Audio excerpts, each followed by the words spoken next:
জামায়াত নেতা হত্যায় আসামিদের গ্রেফতারের নির্দেশ সরকারের। ইউএনও ওসি প্রত্যাহার, প্রশাসনের ব্যর্থতাই দায়ী বলছে জামায়াত। ফের ভোটাধিকার হরণের ষড়যন্ত্র হচ্ছে, অভিযোগ বিএনপির। কার্ডের নামে চাঁদাবাজির অভিযোগ জামায়াতের। ভোট কেন্দ্র দখলের সম্ভাবনা দেখছে এনসিপি। নির্বাচনে সরকারি কর্মকর্তাদের পক্ষপাতিত্ব সহ্য করা হবে না, জানালেন স্বরাষ্ট্র উপদেষ্টা। আইন শৃঙ্খলা বাহিনীকে পেশাদারিত্ব বজায় রাখার আহ্বান। এবং ট্যাংরা টিলা গ্যাস ক্ষেত্র বিস্ফোরণে নাইকোকে ৪২ মিলিয়ন মার্কিন ডলার জরিমানা, বাংলাদেশকে অর্থ প্রদানের নির্দেশ।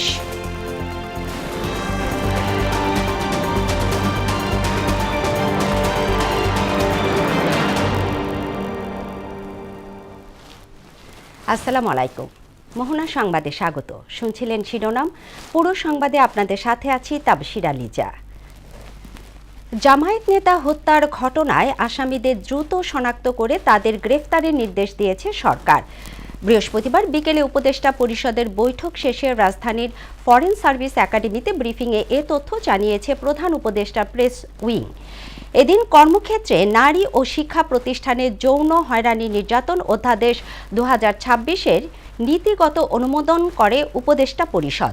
পাশাপাশি জাতীয় ক্রীড়া পরিষদ সংশোধন এবং আমদানি নীতি অধ্যাদেশের অনুমোদন দেওয়া হয়েছে বলে জানিয়েছেন প্রেস সচিব শফিকুল আলম।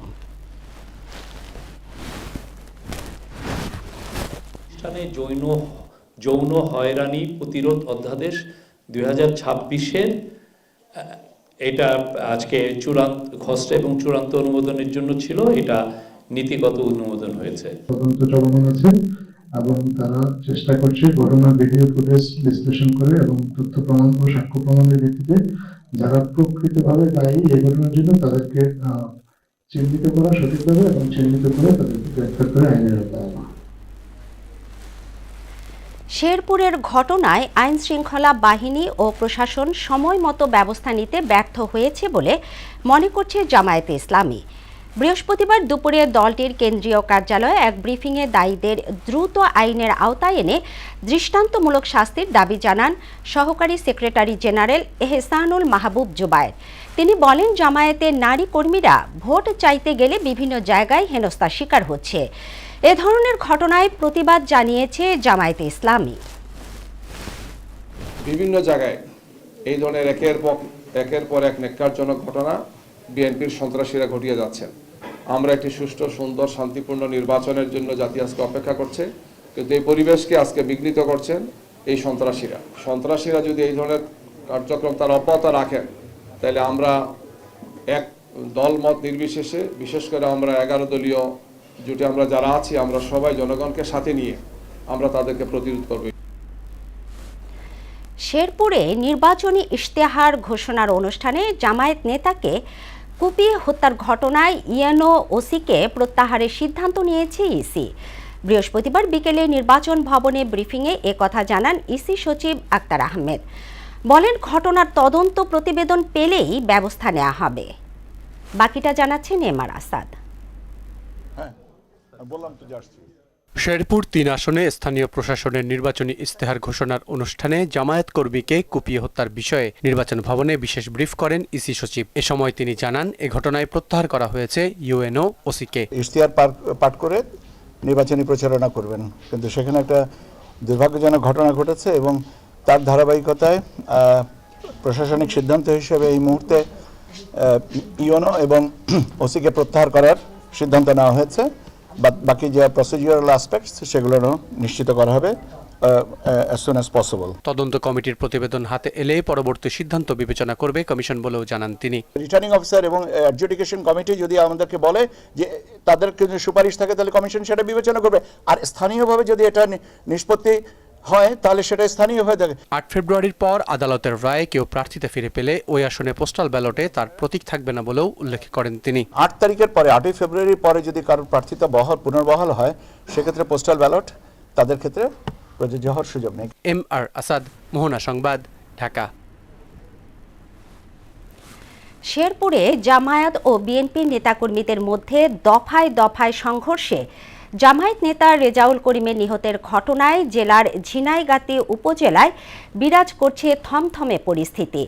সীমিত হয়ে এসেছে যান চলাচল। এর আগে বুধবার শেরপুর ৩ আসনে নির্বাচনী ইশতেহার ঘোষণাকে কেন্দ্র করে ঝিনাইগাতি উপজেলায় জামায়াত ও বিএনপির নেতাকর্মীদের মধ্যে দফায় দফায় সংঘর্ষের ঘটনা ঘটে।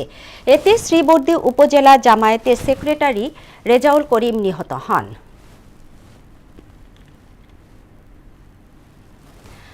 ভোটাধিকার হরণকারী একটি পক্ষ দেশ ছেড়ে পালিয়েছে। নতুন করে আরেক পক্ষ ষড়যন্ত্র করছে বলে অভিযোগ করলেন বিএনপি চেয়ারম্যান তারেক রহমান। নির্বাচিত হওয়ার পরদিন থেকেই এলাকার উন্নয়নে তার দল কাজ করবে বলেও জানান তিনি। বৃহস্পতিবার বিকেলে নওগাঁ শহরের এটিএম মাঠে জনসভায় এসব কথা বলেন তারেক রহমান। নওগাঁয় উৎপাদিত কৃষি পণ্য সংরক্ষণে হিমাগার, রেললাইন স্থাপন এবং কৃষকদের কৃষি কার্ড দেয়া হবে বলে উল্লেখ করেন তারেক রহমান। ওই ষড়যন্ত্র কিন্তু এখন শেষ হয়নি। একটা তো পালিয়ে গিয়েছে দেশ থেকে, একটা তো পালিয়ে গেছে, কিন্তু আরেকটা পক্ষ আছে যারা এই দুই পক্ষ আবার আগে থেকে একসাথেই ছিল। এই দুই পক্ষ কিন্তু বিভিন্ন সময় একসাথেই ছিল, তলে তলে একসাথেই ছিল। ভোট দিয়ে আপনারা আপনাদের প্রতিনিধিকে নির্বাচিত করবেন, যেই প্রতিনিধির মাধ্যমে আপনারা আপনাদের এলাকার সমস্যাগুলো সমাধান করবেন। সেটি যেই সমস্যাই হোক না, সেটি রাস্তা হোক, স্কুল হোক, ব্রিজ হোক, কালভার্ট হোক, হাসপাতাল হোক, সেটি রেল লাইন নির্মাণ হোক। দর্শক, পৈতৃক ভিটা বগুড়ার জনসভায় অংশ নিয়েছেন বিএনপি চেয়ারম্যান তারেক রহমান। আমরা এখন সেখানে চলে যাচ্ছি। আমি মানুষের দাবি কথার আমার নেতাকে স্মরণ করে দিতে চাই। ভাইয়ের আমার, আমাদের হাইওয়েতে আমাদের যানজট, বগুড়া শহর এন্ট্রি পয়েন্ট প্রবেশ পথ শেরপুর থেকে বনানী এবং মাটিডালি, এই 3টি ফ্লাইওভার অতীব প্রয়োজন। বগুড়া শহরের ভিতর থেকে রেল লাইন বাইপাসে না অত্যন্ত প্রয়োজন। আমাদের এছাড়াও তরুণদের জন্যে যা প্রয়োজন, মাদককে না বলার জন্যে, মাদককে বন্ধ করবার জন্যে আমাদের বগুড়া স্পোর্টস একাডেমি এবং খেলাধুলার জন্যে আমাদের যে স্টেডিয়াম আছে সেটাকে আরো উন্নততর করা প্রয়োজন। স্বাস্থ্য সেবার জন্যে আমাদের জিয়া রহমান মেডিকেল কলেজকে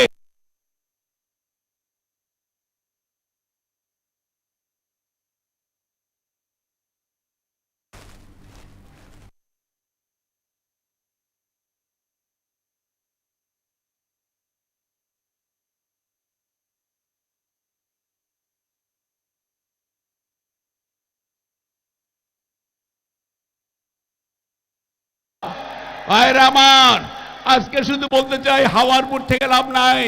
আমির সাহেব, আপনাকে শ্রদ্ধার সাথে স্মরণ করে বলি, শ্রদ্ধার সাথে বলি,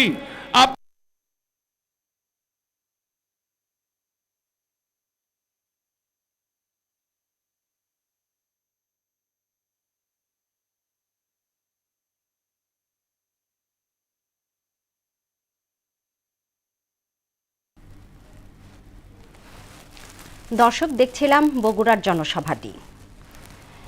এর আগে একটি মহল নির্বাচন বানচালে ষড়যন্ত্র করছে বলে অভিযোগ করেছেন বিএনপি চেয়ারম্যান তারেক রহমান। আগামী 12 তারিখের নির্বাচন যাতে কেউ বানচাল করতে না পারে সেজন্য সবাইকে সতর্ক থাকার আহ্বানও জানান তিনি। বৃহস্পতিবার দুপুরে রাজশাহীর মাদ্রাসা মাঠে আয়োজিত নির্বাচনী জনসভায় তারেক রহমান বলেন, সরকার গঠন করতে পারলে 10,000 টাকা পর্যন্ত কৃষি ঋণ মওকুফ করা হবে। সানিউল আলম রাজুর প্রতিবেদন, জানাচ্ছেন আফরিন পপি।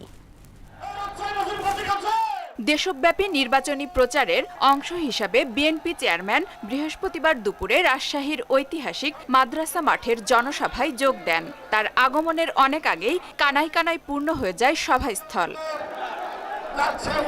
বেকারদের জন্য কর্মসংস্থানের ব্যবস্থা করা হবে উল্লেখ করে বিএনপি চেয়ারম্যান বলেন, 10,000 টাকা পর্যন্ত কৃষি ঋণ সুদসহ মওকুফ করা হবে। আগামী 12 তারিখে ধানের শীষ বিজয়ী সরকার গঠন করলে আমরা 10,000 টাকা পর্যন্ত কৃষি ঋণ সুদসহ মওকুফ করব ইনশাআল্লাহ। ধানের শীষ নির্বাচনে জয়ী হলে পদ্মা ব্যারেজ নির্মাণ কাজ শুরু করা হবে বলে ঘোষণা দেন বিএনপির চেয়ারম্যান। এছাড়াও রাজশাহীতে বিশেষায়িত হাসপাতাল নির্মাণের উদ্যোগ নেওয়া হবে বলেও জানান তিনি। আমরা এই বরেন্দ্র প্রকল্পকে চালু করতে চাই সঠিকভাবে। আবার এই এলাকার খালগুলোকে আমরা খনন করতে চাই, পদ্মা নদীকে আমরা খনন করতে চাই। যদি আপনাদের সমর্থন থেকে আরেকটি কাজ করতে চাই, ধানের শীষ সরকার গঠন করলে ইনশাল্লাহ আমরা পদ্মা ব্যারেজ নির্মাণের কাজে হাত দিতে চাই। রাজশাহী সহ উত্তরাঞ্চলে কৃষিভিত্তিক শিল্প স্থাপনে উদ্যোক্তাদের বিশেষ সহায়তার আশ্বাসও দেন তারেক রহমান। দেশের বৃহৎ একটি জনসংখ্যার বৃহৎ একটি অংশ কৃষি পেশার সাথে জড়িত। কাজে কৃষক যদি আজকে ভালো থাকে তাহলে অবশ্যই দেশের মানুষ ভালো থাকবে। আফরিন পপি, মোহনা সংবাদ। 12 ফেব্রুয়ারি নির্বাচনে সবাইকে নির্ভয়ে ভোট কেন্দ্রে যাওয়ার আহ্বান জানিয়েছেন বিএনপি মহাসচিব মির্জা ফখরুল ইসলাম আলমগীর। বৃহস্পতিবার দুপুরে ঠাকুরগাঁওয়ে নির্বাচনী প্রচারণায় ভোট কেন্দ্রের নিরাপত্তা নিশ্চিতের আশ্বাস দেন তিনি। সভায় জেলার উন্নয়ন পরিকল্পনা তুলে ধরে মির্জা ফখরুল বলেন, কর্মসংস্থানের ব্যাপক সুযোগ সৃষ্টি করা হবে। আগামী নির্বাচনে সবাইকে ধানের শীষ প্রতীকে ভোট দেওয়ার আহ্বান জানান তিনি। কিন্তু ভাই বোনরা আছে, তাদেরকে অনেকে ভয় দেখায়। ওনারা আমাকে অনেক বলছেন আমরা ভোট কেন্দ্রে যেতে পারবো কি? আপনারা নির্ভয়ে ভোট কেন্দ্রে যাবেন, যাকে খুশি তাকে ভোট দিবেন এবং নির্ভয়ে ভোট কেন্দ্র থেকে বাড়িতে আসবেন। আপনাদের গায়ে কেউ হাত দিতে পারবে না। আমরা এই ঠাকুরগাঁওতে ইলেকট্রিশিয়ান, প্লাম্বার, কার্পেন্টার এগুলোর জন্য ভোকেশনাল ট্রেনিং বানাবো, যাতে করে আমাদের ছেলেরা এগুলো শিখতে পারে, বিদেশে যাইতে পারে এবং দেশের ডলার পাঠাইতে পারে। নির্বাচনী প্রচারণার অংশ হিসেবে বিভিন্ন কার্ড দেওয়ার প্রতিশ্রুতি দিয়ে দেশের কোথাও কোথাও অগ্রিম চাঁদাবাজি শুরু হয়েছে বলে অভিযোগ করেছেন বাংলাদেশ জামায়াতে ইসলামের আমির ডাক্তার শফিকুর রহমান। বৃহস্পতিবার বিকেলে রাজধানীর বনানী মাঠে ঢাকা মহানগর উত্তর জামায়াত আয়োজিত এক বিশাল জনসভায় প্রধান অতিথির বক্তব্যে তিনি এসব কথা বলেন। দেশের বর্তমান পরিস্থিতিতে রাষ্ট্রীয় সংস্কারের গুরুত্ব তুলে ধরে জামায়াত আমির একটি নির্দিষ্ট রাজনৈতিক দলের প্রতি ইঙ্গিত দিয়ে বলেন, একটি দল সংস্কারের ব্যাপারে রহস্যজনকভাবে চুপ রয়েছে। দেশ ও জাতির স্বার্থে সংস্কারের বিষয়ে তাদের অবস্থান পরিষ্কার করার আহ্বানও জানান তিনি। পক্ষে না এখন বলেই দিচ্ছেন যে অনিচ্ছা সত্ত্বে আমরা সংস্কারের সাইন করেছি। এখানে সাইন না করা পক্ষ আছে, কিন্তু তারাও আজ দিচ্ছে সংস্কারে হা বলতে হবে। 17 মাস আমরা দখল বাণিজ্য করি নাই, 17 মাস আমরা কোনো মায়ের ইজ্জতে হাত দেই নাই, 17 মাস আমরা কোনো মানুষের গুম হারাম করি নাই, 17 মাস আমরা সমাজে সন্ত্রাস কায়েম করি নাই। আমরা বলেছিলাম এগুলো আমাদের খাসলতের সাথে, চরিত্রের সাথে যায় না, আমরা এগুলা করি না। আগামীতে আল্লাহ যদি আমাদেরকে এই দেশের দায়িত্ব দেন, এগুলো আমরা করতে দেব না। এর আগে আগামী নির্বাচনে জয়ী হলে চাঁদাবাজ দুর্নীতিবাজদের বিরুদ্ধে রুখে দাঁড়ানোর প্রতিশ্রুতি দেন জামায়াতে ইসলামী আমির ডাক্তার শফিকুর রহমান। বৃহস্পতিবার দুপুরে রাজধানীর কারওয়ান বাজারে ঢাকা 12 আসনে 11 দলীয় জোট প্রার্থী নির্বাচনী জনসভায় এসব কথা বলেন তিনি। সমাজে ন্যায় বিচার প্রতিষ্ঠার পাশাপাশি সাম্য ফেরানোর প্রত্যয় জানান তিনি। এর আগে রাজধানীতে নির্বাচনী বাসের উদ্বোধন অনুষ্ঠানে জামায়াত আমির বলেন, তার দল দেশের মালিক নয়, সেবক হতে চায়। জনগণের উপর আস্থা না থাকার কারণে শেরপুরে জামায়াতের উপর হামলা চালানো হয়েছে বলেও অভিযোগ করেন তিনি। চাঁদাবাজির সাথে রাজনৈতিক সম্পর্ক কি? এটি তো দুর্বৃত্তপনা।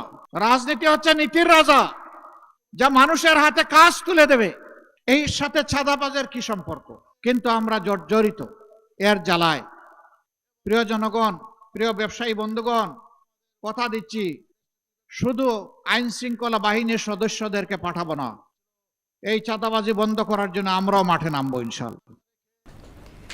একটি দল সারা দেশে সন্ত্রাসী কর্মকাণ্ড ও ভোট কেন্দ্র দখলের চেষ্টা করছে বলে অভিযোগ করেছেন এনসিপির আহ্বায়ক নাহিদ ইসলাম। 16 বছর পর এই নির্বাচন শুধু একটি ভোট নয়, এটি একটি গণভোট, যা জনগণকে বিচার বিবেচনা করে দিতে হবে বলেও জানান তিনি। বৃহস্পতিবার দুপুরে মৌলভীবাজারের শ্রীমঙ্গল স্টেশন রোডে এনসিপির উদ্যোগে জনসভায় এসব কথা বলেন তিনি। এ সময় এনসিপির মুখপাত্র আসিফ মাহমুদ সজীব ভুইয়া বলেন, গত 17 বছর ধরে বাংলাদেশের মানুষের উপর নির্যাতন চালানো আওয়ামী লীগকে আবার নির্বাচনের মাধ্যমে ফিরিয়ে আনার চেষ্টা চলছে। একটি দল দেখছেন সারা দেশে বিভিন্নভাবে সন্ত্রাসী কার্যক্রম শুরু করেছে। 11 দলীয় জোটের প্রার্থীদের উপর হামলা করছে। আওয়ামী লীগের সন্ত্রাসী রাজনীতি ছিল, সেই সন্ত্রাসী রাজনীতি নিজেরা করা শুরু করছে এবং তারা ভোট কেন্দ্র দখল করার, তারা সিল মারার এই ধরনের পরিকল্পনা করছে। 17 বছর বাংলাদেশের মানুষের উপরে অত্যাচার চালানো আওয়ামী লীগকে নির্বাচনে ফিরিয়ে আনার জন্য বিএনপির সর্বোচ্চ নেতারা বিভিন্ন জায়গায় সাক্ষাৎকার দিচ্ছে। আওয়ামী লীগকে রাজনীতিতে ফিরিয়ে আনার জন্য তারা বলছে যে আজকে যদি আওয়ামী লীগকে নিষিদ্ধ করা হয়, কালকে যে আমাদেরকে নিষিদ্ধ করা হবে না, এর নিশ্চয়তা কোথায়? ভোটের খবর।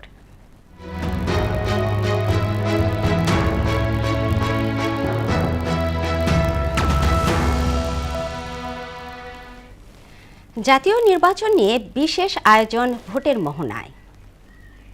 কেমন হবে নতুন বাংলাদেশ, কেমন হবে ভোটারদের প্রত্যাশা, কাদের হাতে বা উঠছে নতুন বাংলাদেশের চাবি, এসব প্রশ্নের উত্তর খুঁজতেই আমরা আজকে এসেছি মুন্সিগঞ্জের টঙ্গিবাড়ি উপজেলায়। সব স্থানে, হাটে ঘাটে, মাঠে, পথে প্রান্তরে কিংবা চায়ের দোকানে সবখানে চলছে নির্বাচনের আলোচনা। আমরা এখন জানবো ভোটারদের প্রত্যাশার কথা। আপনার কাছে একটু জানতে চাই, আপনার তরুণ ভোটার কেমন বাংলাদেশ চান? অবশ্যই আমরা সুন্দর একটি বাংলাদেশ চাই, একটি স্মার্ট জেলা চাই, আমাদের এটাই আমাদের প্রত্যাশা। সকল যাতে আমরা সুন্দরভাবে ভোট দিতে পারি, এটা আমাদের ভোটারদের থেকে কাম্য, যে সুষ্ঠু একটি নির্বাচন হোক। আর সেই সাথে আমাদের সবার চাওয়া দেশের যে আইন শৃঙ্খলা পরিস্থিতি, এটার আরও উন্নতি হোক। সামনে যারাই আসবে দেশের জন্য কাজ করবে, তারা যেন আইন শৃঙ্খলার উপরে খুব জোর দেয় এবং প্রত্যেকটা মানুষের জীবন বিন্যাস যাতে তারা সুষ্ঠুভাবে সকল ধরনের হুমকি থেকে বাঁচাতে পারে, এটাই আমাদের প্রত্যাশা। আমরা কিছু ভোট দিতে পারি নাই, এবং সামনে যদি আমরা সুযোগ পাই দিব, এটুকু তো আমার প্রত্যাশা আর কি আছে। আপনি তো একজন তরুণ ভোটার হিসাবে বিদ্যুৎ, শিক্ষা, স্বাস্থ্য থেকে শুরু করে জীবনযাত্রার উন্নয়ন থেকে শুরু করে কি আসলে কোন দিকটা বেশি অগ্রাধিকার দিচ্ছেন এবারে? প্রত্যাশা একটাই, আমাদের দেশে যে বর্তমানে নেশাগ্রস্ত মানুষগুলো আছে, সো এদের বিরোধিতা করা এবং দেশের দুর্নীতিমুক্ত একটা দেশ গড়ার আশাই করছি আমি। আপনি তো দীর্ঘদিন ধরে এই মুন্সিগঞ্জে সাংবাদিকতা করছেন আসলে, এবং একাধিকবার আপনি নির্বাচনে কাভারেজও দিয়েছেন, অনেক নির্বাচনে আপনি সরাসরি লাইভ টেলিকাস্ট করেছেন। এবার জানতে চাই যে এবারে সামগ্রিকভাবে প্রচার প্রচারণা শুরু হয়ে গেছে, সামগ্রিকভাবে নির্বাচনের পরিবেশ আপনি কেমন দেখছেন? ধন্যবাদ আপনাকে। বেশ কয়েকটি নির্বাচনে আমি কাভারেজ করেছি, জাতীয় নির্বাচন, উপজেলা চেয়ারম্যানে।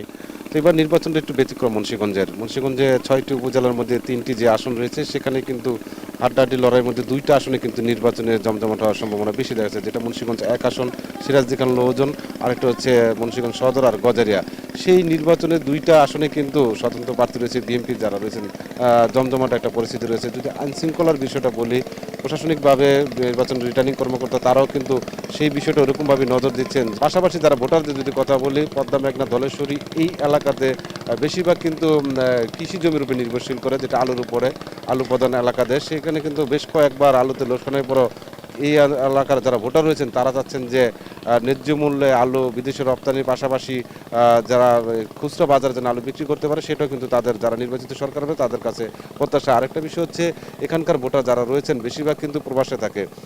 যারা এখন বেশ কয়েকজনের সাথে আমি কথা বলেছি, তারা কিন্তু বলছেন যেহেতু প্রবাসীদের জন্য যদি একটি ট্রেনিং সেন্টার বা ভোকেশনাল যে শিক্ষা, প্রাথমিক চিকিৎসা শিক্ষা দিয়ে ভাষাকৃত শিখে যদি বিদেশে যাওয়া হয়, তাহলে কিন্তু এখন যে লাভবান হচ্ছে তার চেয়ে বেশি বেনিফিট পাবে। এমনটা বেশি এখানকার ভোটাররা যারা নির্বাচিত এমপি হবেন তাদের প্রতি আবেদন জানাচ্ছেন। তো এই আপনাকে অনেক ধন্যবাদ যে মুন্সিগঞ্জের ভোটের পরিস্থিতি তুলে ধরার জন্য। ধন্যবাদ আপনাকে। তৃণমূলে ভোটারদের প্রত্যাশা আগামী 12 ফেব্রুয়ারি নির্বাচন যাতে অবাধ, সুষ্ঠু, নিরপেক্ষ এবং অংশগ্রহণমূলক হয় এবং একটি ভোটেরও যাতে মূল্য থাকে, সেটি কিন্তু তারা প্রত্যাশা করছেন। এখন দেখার বিষয় জবাব দেবে ব্যালটের বাক্স। আমরা অপেক্ষা করছি 12 ফেব্রুয়ারি পর্যন্ত। আগামী পর্বে দেখা হবে অন্য কোনো স্থান থেকে। চট্টগ্রামের নিউ মুরিং কন্টেইনার টার্মিনাল পরিচালনায় বিদেশি কোম্পানির সঙ্গে বন্দর কর্তৃপক্ষের চুক্তি বৈধ বলে রায় দিয়েছেন হাইকোর্ট। উভয় পক্ষের শুনানি শেষে বিচারপতি জাফর আহমেদের একক বেঞ্চ দুপুরে এই রায় দেন। এর ফলে চুক্তি প্রক্রিয়ার কার্যক্রম চালাতে আইনি কোনো বাধা থাকল না। এর আগে বাংলাদেশ যুব অর্থনীতিবিদ ফোরামের পক্ষে এই চুক্তির বৈধতা চ্যালেঞ্জ করে রিট করা হয়। গেল 4 ডিসেম্বর বিচারপতি ফাতেমা নজিব ও বিচারপতি ফাতেমা আনোয়ারের দ্বৈত বেঞ্চ রিট আবেদনের উপর বিভক্ত রায় দেন। রাজধানীর কল্যাণপুরের জাহাজ বাড়িতে কথিত জঙ্গি আস্তানায় অভিযানের নামে 9 জনকে হত্যার অভিযোগে ক্ষমতাচ্যুত প্রধানমন্ত্রী শেখ হাসিনা সহ 8 জনের বিরুদ্ধে অভিযোগ আমলে নিয়েছে আন্তর্জাতিক অপরাধ ট্রাইব্যুনাল। এর আগে বৃহস্পতিবার সকালে আসামিদের বিরুদ্ধে আনুষ্ঠানিক অভিযোগ দাখিল করে প্রসিকিউশন। সেই অভিযোগ আমলে নিয়ে বিচারপতি গোলাম মর্তুজা মজুমদারের নেতৃত্বাধীন ট্রাইব্যুনাল পলাতক 6 আসামির বিরুদ্ধে গ্রেপ্তারি পরোয়ানা জারি করেন। আগামী 8 ফেব্রুয়ারি মামলার পরবর্তী শুনানির জন্য দিন ধার্য করা হয়েছে। মিরপুরের কল্যাণপুর এলাকায় জাহাজ বিল্ডিং নামে একটি বাড়িতে বাংলাদেশের বিভিন্ন স্থান থেকে কিছু ইসলামী মনোভাবাপন্ন কিশোরদেরকে বিভিন্ন সময়ে ধরে এনে এখানে বন্দী রাখা হয়। অতঃপর তাদেরকে আটক করে গুম করে নির্যাতন করা হয় এবং তৎকালীন প্রধানমন্ত্রী শেখ হাসিনা, তৎকালীন স্বরাষ্ট্রমন্ত্রী আসাদুজ্জামান খান কামালের নির্দেশনায় আরও কিছু পুলিশ সদস্য কর্তৃক তাদেরকে ওই ঘরে বদ্ধ থাকা অবস্থায় গুলি করে হত্যা করা হয়। সরকারি কর্মচারীরা কোনো রাজনৈতিক দলের সদস্য নয়। তারা সাধারণ জনগণের ট্যাক্সের টাকায় নিযুক্ত রাষ্ট্রের বেতনভুক্ত কর্মচারী। কোনো রাজনৈতিক দলের প্রতি তাদের পক্ষপাতিত্ব সহ্য করা হবে না বলে জানিয়েছেন স্বরাষ্ট্র উপদেষ্টা জাহাঙ্গীর আলম চৌধুরী। বৃহস্পতিবার বিকেলে রাজারবাগে পুলিশ অডিটোরিয়ামে নির্বাচন ও গণভোট নিয়ে আয়োজিত আইন শৃঙ্খলা বিষয়ক মতবিনিময় সভায় একথা বলেন। এ সময় তিনি আরও বলেন, নির্বাচনী দায়িত্বে নিয়োজিত কর্মকর্তা ও আইন শৃঙ্খলা বাহিনীর সদস্যদের শতভাগ সততা, দক্ষতা এবং পেশাদারিত্বের সঙ্গে দায়িত্ব পালন করতে হবে। ট্যাংরাটিলা গ্যাস ক্ষেত্রে বিস্ফোরণের দায়ে কানাডিয়ান কোম্পানি নাইকো রিসোর্সের 42 মিলিয়ন মার্কিন ডলার জরিমানা করা হয়েছে। এই অর্থ বাংলাদেশকে প্রদানের নির্দেশনা দিয়েছে যুক্তরাষ্ট্রভিত্তিক international centre for settlement of investment dispute tribunal. আন্তর্জাতিক আদালতের এই রায়ের বিষয় নিশ্চিত করেছে পেট্রোবাংলা। জামায়াতে ইসলামের কর্মী সমর্থকরা বিভিন্ন জায়গায় অস্থিতিশীল পরিবেশ সৃষ্টি করে নির্বাচন বানচালের চেষ্টা করছে বলে অভিযোগ করেছেন ঢাকা 16 আসনের ধানের শীষের প্রার্থী আমিনুল হক। তিনি বলেন, মিথ্যাচারের মাধ্যমে মানুষকে প্রভাবিত করছে জামায়াত। সকালে রাজধানীর রূপনগর নির্বাচনী গণসংযোগকালে আমিনুল হক জানান, নির্বাচিত হলে জনগণের মতামতের ভিত্তিতে সব পরিকল্পনা বাস্তবায়ন করা হবে। আরও জানাচ্ছেন হুমায়ুন কবির। ত্রয়োদশ জাতীয় সংসদ নির্বাচন উপলক্ষে ব্যস্ত সময় পার করছেন বিভিন্ন দলের প্রার্থীরা। সকাল থেকে রাত পর্যন্ত সমান তালে চষে বেড়াচ্ছেন নির্বাচনের মাঠে, দিচ্ছেন নানা প্রতিশ্রুতি। গণসংযোগে পিছিয়ে নেই ঢাকা 16 আসনের ধানের শীষের প্রার্থী আমিনুল হকও। তিনিও যাচ্ছেন ভোটারদের দ্বারে দ্বারে। রূপনগরের টবলক এলাকার বিভিন্ন অলিগলি ও ঘনবসতিপূর্ণ জায়গায় 8ম দিনের গণসংযোগ করেন আমিনুল হক। সেখানে সাধারণ মানুষের ফুলেল শুভেচ্ছায় সিক্ত হন তিনি। আমিনুল হক তার কর্মগুণে ইতিমধ্যে জয় করে নিয়েছেন অসংখ্য মানুষের হৃদয়, এমনটাই বলছেন ভোটাররা। আমিনুল ভাই আলহামদুলিল্লাহ ভালো লোক, অনেক গরিবের বন্ধু, মানবতার ফেরিওয়ালা। আমাদের কাছে মনে হয় যে সে অনেক ভালো। একজনের ভালো বললে তোর না 10ই কয় যে ভালো, আমি বলি সে ভালো। আর ব্যবহার আচার অনেক ভালো, ইনশাআল্লাহ হইবে। ঢাকা 16 আসন থেকে আমিনুল হককে ধানের শীষের প্রার্থী করায় খুশি বিএনপি নেতাকর্মীরা। সারা দেশের মতো এখানেও বিএনপির বিপুল বিজয়ের আশা জানান তারা। তাকে আন্তরিকভাবে ভালোবাসে, কারণ হচ্ছে সে একজন মানবিক এবং আন্তরিক লোক, মানুষের সাথে আন্তরিকতার সাথে মিশে। আমিনুল হক ভাই আমাদের গরিব দুঃখী মানুষের পাশে সবসময় থাকেন এবং আছেন এবং থাকবেন। বিপুল ভোটে বিজয়ী হয়ে এই আসন থেকে এমপি হবেন এবং মন্ত্রীও হবেন। এই সময় গণমাধ্যম কর্মীদের সঙ্গে কথা বলেন ঢাকা 16 আসনের ধানের শীষের প্রার্থী আমিনুল হক। মানুষের ব্যাপক সাড়ার কথা উল্লেখ করে ভোটে জয়ী হওয়ার বিষয়ে আশা জানান তিনি। ছোট ছোট শিশু থেকে শুরু করে বয়োবৃদ্ধ নারীরা সকলেই স্বতঃস্ফূর্তভাবে আমার এই গণসংযোগে তারা নিজেরাই স্বতঃস্ফূর্তভাবে নিজেদের স্বেচ্ছায় তারা প্রচার প্রচারণা করছে। ত্রয়োদশ জাতীয় সংসদ নির্বাচনে আমি শতভাগ আশাবাদী যে ইনশাল্লাহ বিপুল ভোটে নির্বাচিত হয়ে ইনশাল্লাহ এই এলাকার মানুষের জন্য একজন খেদমতগার হিসেবে আমি আমার কাজ করব। জামাতের কর্মকাণ্ডের সমালোচনা করে আমিনুল হক অভিযোগ করেন, জামাত মিথ্যাচার করে মানুষকে প্রভাবিত করছে। জামাতের কিছু নেতৃবৃন্দ রয়েছে যারা ইতিমধ্যে অস্ত্রসহ ধরা পড়েছে, বিভিন্ন জায়গায় তারা অপকর্ম করে ধরা খেয়েছে। তারাই একটি অস্থিতিশীল পরিবেশ তৈরি করে দেশি বিদেশি ষড়যন্ত্রের মাধ্যমে তারা নির্বাচনকে বানচাল করার জন্য এখনো চেষ্টা চালিয়ে যাচ্ছে। নির্বাচিত হলে জনগণের মতামতের ভিত্তিতেই পরিকল্পনা বাস্তবায়নের কথা জানান ঢাকা 16 আসনের ধানেশীষের এই কাণ্ডারি। আমরা সরকার গঠন করতে পারি, তাহলে এই সকল পরিকল্পনাগুলো আমরা ইনশাআল্লাহ অক্ষরে অক্ষরে বাস্তবায়ন করব। হুমায়ুন কবির, মোহনা সংবাদ, ঢাকা। খেলার খবর ক্রিকেট। আগামী মাসে অনুষ্ঠিত হতে যাওয়া টি-20 বিশ্বকাপে অংশগ্রহণকারী দলগুলোর নিরাপত্তায় বিশেষ প্রশিক্ষিত সশস্ত্র ইউনিট মোতায়েন করবে শ্রীলঙ্কা। নিরাপত্তা জোরদারের এই উদ্যোগে গুরুত্ব পাচ্ছে ভারত ও পাকিস্তানের মধ্যকার ম্যাচ। সংবাদ সংস্থায় এএফপিকে এমনটাই জানিয়েছেন সংশ্লিষ্ট কর্মকর্তারা। শ্রীলঙ্কার ক্রীড়ামন্ত্রী সুনীল কুমারা গামাগে বলেন, টুর্নামেন্টটি সুষ্ঠুভাবে আয়োজনকে শ্রীলঙ্কা সর্বোচ্চ অগ্রাধিকার দিচ্ছে এবং ভারত পাকিস্তান ম্যাচগুলোর প্রতি বিশেষ নজর রাখা হচ্ছে। ফুটবল। প্রথমবারের মতো এএফসি এশিয়ান কাপে অংশ নিতে যাচ্ছে বাংলাদেশ জাতীয় নারী ফুটবল দল। আগামী মার্চে অস্ট্রেলিয়ার মাটিতে অনুষ্ঠিতব্য এই আসরকে সামনে রেখে অভিজ্ঞ ও তরুণদের মিশেলে প্রাথমিক স্কোয়াড ঘোষণা করল বাফুফে। ব্রিটিশ কোচ পিটার বাটলারের অধীনস্থ 29 সদস্যের প্রাথমিক দল ঘোষণা করেছে বাংলাদেশ। ঘোষিত দলে এবারও সুযোগ হয়নি সাবিনা খাতুন, কৃষ্ণা রানী সরকার, সঞ্জিদা ইসলাম, মাসুরা পারভিন কিংবা মাতসুসিমা সুমাইয়ার মতো অভিজ্ঞদের।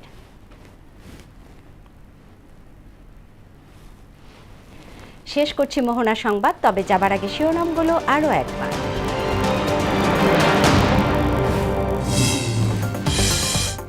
জামায়াত নেতা হত্যায় আসামিদের গ্রেফতারের নির্দেশ সরকারের, ইউনো ওসি প্রত্যাহার, প্রশাসনের ব্যর্থতাই দায়ী বলছে জামায়াত। ফের ভোটাধিকার হরণের ষড়যন্ত্র হচ্ছে, অভিযোগ বিএনপির। কার্ডের নামে চাঁদাবাজির অভিযোগ জামায়াতের। ভোট কেন্দ্র দখলের সম্ভাবনা দেখছে এনসিপি। নির্বাচনের সরকারি কর্মকর্তাদের পক্ষপাতিত্ব সহ্য করা হবে না, জানালেন স্বরাষ্ট্র উপদেষ্টা। আইন শৃঙ্খলা বাহিনীকে পেশাদারিত্ব বজায় রাখার আহ্বান। এবং ট্যাংরাটিলা গ্যাস ক্ষেত্র বিস্ফোরণে নাইকোকে 42 মিলিয়ন মার্কিন ডলার জরিমানা, বাংলাদেশকে অর্থ প্রদানের নির্দেশ।